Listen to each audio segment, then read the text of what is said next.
can see it. Can you see the moving light one more time? Yes. Ayan.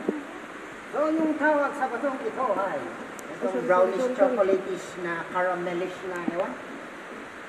Ang tawag po dito ay flowstone. Same is true with the stalactite. Parehas po yung kanilang pagkabuo through the presence of water. Okay? Pagka may umaagos na tubig, tendency po niyan lalaki pa. Okay?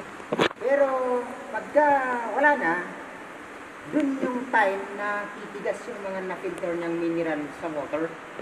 Hanggang sa mabuo, anong lumaki, magkaresulta ng ganito. So, ito yung tipo ng bato na pag nababasa, hindi siya madulas. Kaso, brito yung nga lang, lalo na sa mga tsinelas o kaya sapatos na matitigas. Medyo yung mga napupulverize siya nang hindi natin nalalaman. Okay? Kaya pag dating natin doon, mas maganda, tanggalin natin yung mga tsinelas. Okay.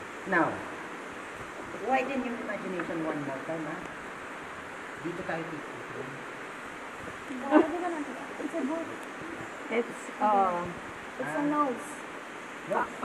mustasa. Mustasa. It's a... Yes. Okay. A nose. Ay, mustasa. Parang Okay. Ang tawag po dito ay the pregnant woman. Okay. Kung bakit? Ito yung womb. Dalawang kita. Yung nasa gitna ay hindi ko po alam. Picture tayo dito either by twos, by threes, solo, whatsoever. Tama.